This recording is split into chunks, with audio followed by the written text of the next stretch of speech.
तो कहानी के पिछले भाग में हमने किया था कि राजा ने दरबारियों से कहा कि भ्रष्टाचार को दूर करने का वही कोई उपाय खोजे।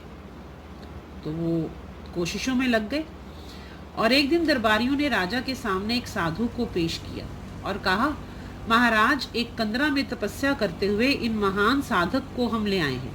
कंदरा मतलब गुफा, कि किसी गुफा से तपस्या करते हुए एक महान साधु को वो लेकर आए हैं जो साधना कर रहे थे। साधक मतलब साधना करने वाले। इन्होंने सदाचार का तावीज बनाया है। तो वो जो साधु थे, जो साधना करने वाले थे, उन्होंने अच्छे व्यवहार का कोई तावीज बनाया था। तो मंत्री कहते हैं कि इन्होंने सदाचार का तावीज बनाया है, वह मंत्रों से सिद्ध है और उसके बांधने से आदमी एकदम सदाचारी हो जाता है। मतलब कोई व्यक्ति जब उसको बांध लेता है तो उसका व्यवहार जो है वो बहुत अच्छा हो जाता है।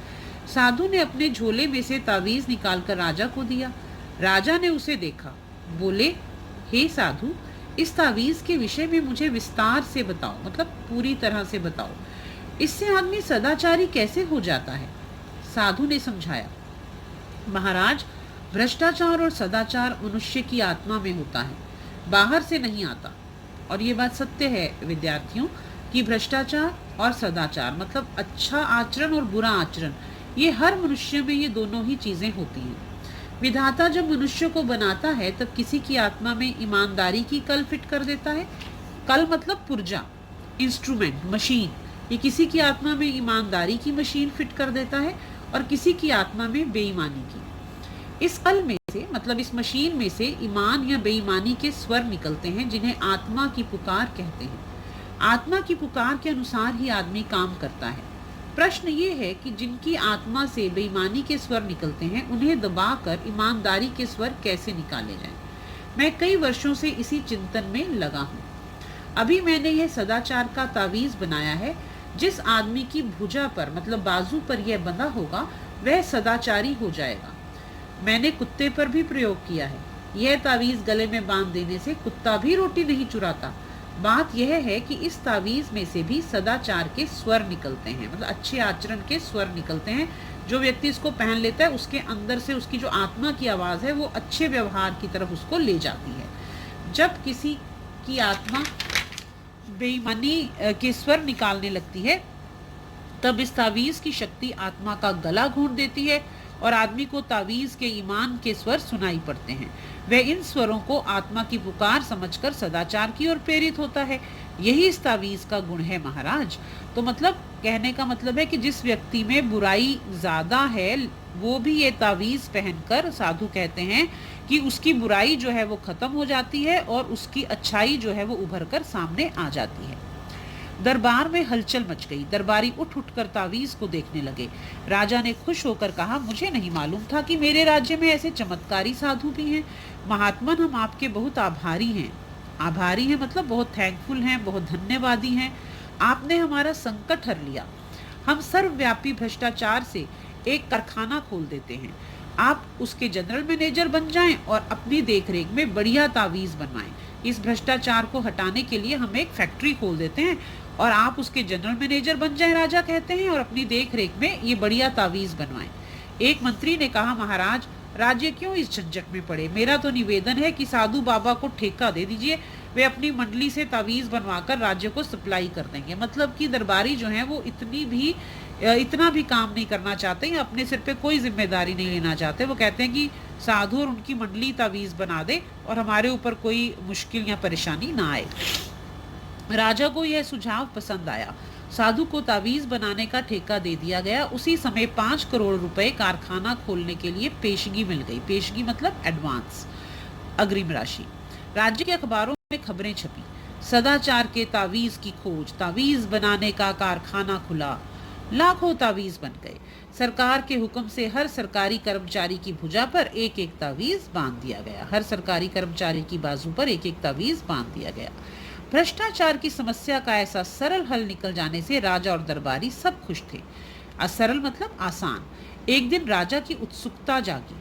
उन्हें उत्सुकता हुई ये जानने की कि ये तावीज काम कैसे कर रहा है। उन्होंने सोचा, देखिए तो कि ये तावीज कैसे काम करता है। वे वेश बदलकर एक कार्यालय गए, एक ऑफिस में गए। उस दिन 2 तारीख थी, मतलब महीना अभी शुरू हुआ ही था और 1 तारीख को सभी कर्मचारियों को तनख्वाह मिली थी, वेतन मिला था। एक दिन पहले ही तनख्वाह मिली थी। वे एक कर्मचारी के पास गए और कई काम बताकर उसे 5 रुपए का नोट रिश्वत के रूप में देने लगे। कर्मचारी ने उन्हें डांटा, भाग जाओ यहाँ से, घूस लेना पाप है। राजा बहुत खुश हुए। तावीज ने कर्मचारी को ईमानदार बना दिया था। कुछ दिन बाद वह फिर वेश बदलकर उसी कर्मचारी के पास गए। उस दिन 31 तारीख थी, यानी महीने का आखिरी दिन। राजा ने उसे 5 का नोट दिखाया और उसने लेकर जेब में रख लिया। राजा ने उसका हाथ पकड़ लिया, बोले, मैं तुम्हारा राजा हूँ, क्या तुम आज सदाचार का तावीज बांध कर नहीं आए? बांधा है सरकार, यह देखिए। तो उस कार्यालय के कर्मचारी ने वो तावीज दिखा दिया। उसने आस्तीन चढ़ाकर, मतलब अपने बाजू ऊपर दिखा करके वो दिखा दिया तावीज। राजा असमंजस में पड़ गए, फिर ऐसा कैसे हो गया?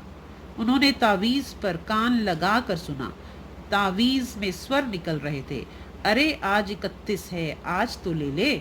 मतलब आज वो आत्मा की आवाज को जो तावीज है वो भी रोक नहीं रहा था, बल्कि और उभर कर वो उस तावीज जो है वो उस आवाज को सुना रहा था। उसी कार्यालय के कर्मचारी की आवाज को ही सुना रहा था कि आज 31 है, आज तो ले ले। मतलब कि कर्मचारी के पास कोई पैसा नहीं था, घर में खाने की तंगी थी, तो आज उसको पैसों की ज़रूरत थी। और जो सदाचार जो है वो उस ज़रूरत के आगे हार गया। सदाचार का तावीज़ जो था वो ज़रूरत के सामने फीका पड़ गया। कहने का अर्थ ये है कि हम कितनी भी कोशिशें अगर भ्रष्टाचार को मिटाने की कर लें और कितने भी उपदेश दे लें, लेकिन जब तक हम दूसरों के लिए इतना काम नहीं करते हैं या उनकी तनख्वाह नहीं बढ़ाते हैं या लोगों को उनका पूरा हक नहीं मिलता है, तब तक भ्रष्टाचार पूरी तरह से ख़त्म नहीं हो सकता है। तो ये कहानी थी हरिशंकर परसाई जी द्वारा लिखित। और इसके जो मुख्य जो शब्द हैं, जो इसके शब्दार्थ हैं, भ्रष्टाचार जैसे मैंने आपको बताया, बेईमानी, विराटता जो है, विशालता, छवि का मतलब सुंदरता, विशेषज्ञ मतलब किसी विषय का विशेष ज्ञान रखने वाले, एक्सपर्ट, अंजन का मतलब काजल, स्थूल का मतलब मोटा, सूक्ष्म का मतलब बारीक। ये सारे जो शब्द हैं ये आपको इनमें से जो शब्द जो हैं वो आपने करने हैं अपनी उत्तर पुस्तिका में, वो आपको वर्कशीट में मिल जाएंगे। आप कार्य सूची आएगी, आपको उसमें मिल जाएंगे। और किस तरह के प्रश्न इसमें पूछे जा सकते हैं? पहला प्रश्न तो यही पूछा जा सकता है कि इस पाठ का उद्देश्य क्या है। तो इस पाठ का उद्देश्य जो है वो भ्रष्टाचार की समस्या की ओर ध्यान दिलाना है और ये बताना है कि भ्रष्टाचार की समस्या का उपाय इतना सरल नहीं है कि किसी व्यक्ति को हम आसानी से सदाचारी बना दें। उपदेश देने से, स्लोगन देने से कोई सदाचारी नहीं बन सकता। जब तक कि हम उसकी ज़रूरतों को पूरा नहीं करते हैं, जब तक कि सबको समान अधिकार नहीं मिलते हैं, तब तक भ्रष्टाचार पूरी तरह से नहीं जा सकता। तो ये इस का उद्देश्य है, भ्रष्टाचार के बारे में बताना और उसके उपाय के बारे में बताना। अब ऐसे कई और प्रश्न हो सकते हैं, अच्छा इसमें व्यंग्य क्या है, व्यंग्य क्या किया गया है इसमें? तो इसमें भ्रष्टाचार के ऊपर व्यंग्य किया गया है और ये बताया गया है कि भ्रष्टाचार जो है वो किस प्रकार से व्यक्ति की मजबूरी का ही एक मुखर रूप है। ठीक है, तो ये इसके बारे में, इसके जो भी प्रश्न उत्तर आपने कॉपी में करने हैं उसके बारे में हम लिख देंगे। अब जैसे साधु के अनुसार तावीज़ के क्या गुण थे वो आपके पास जो टेक्स्ट आ रहा है लिखा हुआ उसमें आपको मिल जाएंगे। और विशेषज्ञों ने भ्रष्टाचार को मिटाने के लिए क्या उपाय बताए, तो ये सभी आपको प्रश्न उत्तर इसमें दे दिए जाएंगे और आपने ये करने हैं अपनी उत्तर पुस्तिका में। जो भी प्रश्न आपको कार्य सूची में मिलेंगे वो आपने उत्तर पुस्तिका में करने हैं। इसके अलावा आपने एक पत्र जो है, औपचारिक व अनौपचारिक पत्र, ठीक है, तो उसका भी प्रारूप जो है वो आपको दिया जाएगा। वो आपको कार्य सूची में आपने उसको ध्यान में रखना है कि वो कैसे करना है। और जो ये पत्र हैं, जो औपचारिक पत्र हैं और जो अनौपचारिक पत्र हैं, तो इसी लेसन के आधार पर बाद में जाकर उसका एक अधिन्यास कार्य जो है वो भी आपको दिया जाएगा। तो ये आप कहानी ध्यान से पढ़िए, ये बार बार सुनिए और इस पे आधारित जो है वो प्रश्न उत्तर करने का प्रयास कीजिए।